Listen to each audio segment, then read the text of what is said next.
Nous sommes le mardi 7 décembre. Bon réveil à tous. Il est l'heure de remonter le temps avec vous, Mathilde Terrier. Bonjour Mathilde. Bonjour. Alors, qu'est-ce s'est-il passé lors des épisodes précédents, lors des précédents au 7 décembre? C'est un grand jour pour l'invention aujourd'hui. Au sommaire du sport en chambre, un corps humain transparent et l'ancêtre de la fête de la musique. Mais d'abord, on commence en beauté avec le 7 décembre 1960. Vous avez envie d'aller au ski? Oui. Vous n'avez pas les moyens?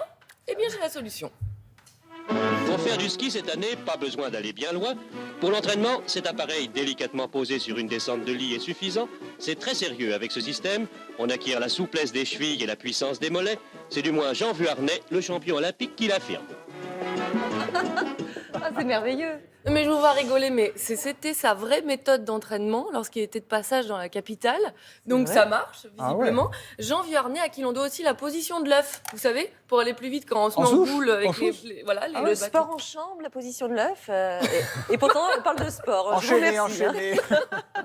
Alors, je crois qu'on va remonter 10 ans en arrière et un nouveau moyen d'observer le corps humain. Le 7 décembre 1950, ça c'est un peu pour vous, Vincent, regardez.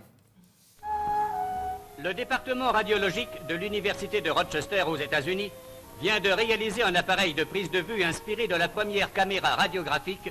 Cet appareil, qui permet de filmer l'intérieur du corps humain et l'activité de tous ses organes, fonctionne grâce à un générateur de rayons X et impressionne la pellicule à raison de 60 images secondes. À chaque repas, vos mâchoires se livrent à ce genre d'exercice. On a la digestion en direct. Est-ce qu'on a envie de tout voir? Non, Va-t-il non. tout montrer? Merci d'avoir coupé, hein. C'était le début des radios filmées et donc ça suscitait pas mal d'imagination. Ne respirez plus, ne respirez plus. Respirez. On va s'arrêter sur le 7 décembre 1877, tout particulièrement. Enfin, Mais 1877. c'est un vieux 7 décembre, mais c'est un peu l'autre fête de la musique, puisque qu'est-ce qui se passe ce jour-là? En fait, Thomas Edison présente le phonographe. Et c'était révolutionnaire. C'est vrai que cette image, il a l'air très content de l'avoir inventé. C'est le premier instrument qui grave et reproduit le son. Parce qu'avant, pour écouter de la musique, qu'est-ce qu'on devait faire? Allez au concert. Bah voilà, on devait avoir ça à la maison.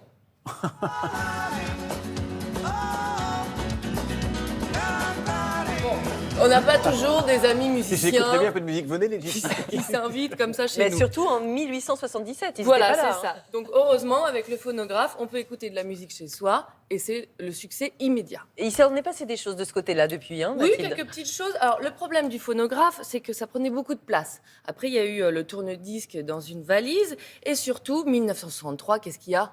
La cassette. Ah oui. La bien cassette sûr. audio qu'on rembobine, cassette qu'on écoutait dans les années 80 si on était top méga cool. Dans un Walkman. Mais dans un Walkman, voilà. Vous avez sûrement croisé au détour d'une rue un de ces personnages bizarres coiffés d'un drôle de casque.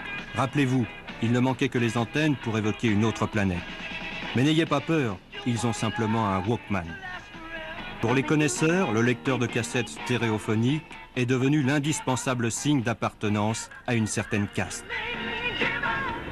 C'était des doudingues, C'est ceux qui avaient génial. des Walkman. C'est Axel de Tarlet qui nous disait que c'est la mode, hein, de revenir au Walkman avec Avec le fil, les ouais. fils Ouais. et Tout tout à ça. fait, on retourne vers le Et à l'époque, vintage. on remontait la cassette avec un Ouais. stylo. Vous avez fait ça, vous aussi, Bah, le stylo bien crayon sûr. pour remonter la bande. Et qu'est-ce qu'il y avait dans votre casque? Qu'est-ce que vous écoutiez dans les années 80? Envoie-le-moi, Jean-Jacques Goldman. Évidemment. Ah Ah oui, oui. bah, ça, Ah parce ouais, quelle idée bah de oui. poser cette question. Bon, aujourd'hui, la musique est numérique, elle est de partout. Et ce qui revient à la mode, pourtant, eh bien, c'est la bonne vieille platine et le vinyle. Anis nous en parlait hier ici. Et on craint même une pénurie à Noël. La faute à qui? À Adèle, la chanteuse, Ah, qui aurait en fait bloqué l'industrie du vinyle en sortant son album juste avant les fêtes. dis donc. Et J'ai je un crois petit que- cadeau. Oui, et je crois que les vinyles, hein, pour la première fois, ont dépassé les ventes de C'est CD. ça. Donc on est plus que jamais tendance en achetant des vinyles. Qu'est-ce qu'on fait quand on a un petit coup de mou, quand on veut écouter de la musique? Bah, qu'est-ce qu'on fait? Bah, on appelle Gypsy Kings. Bah, Bah oui. voilà.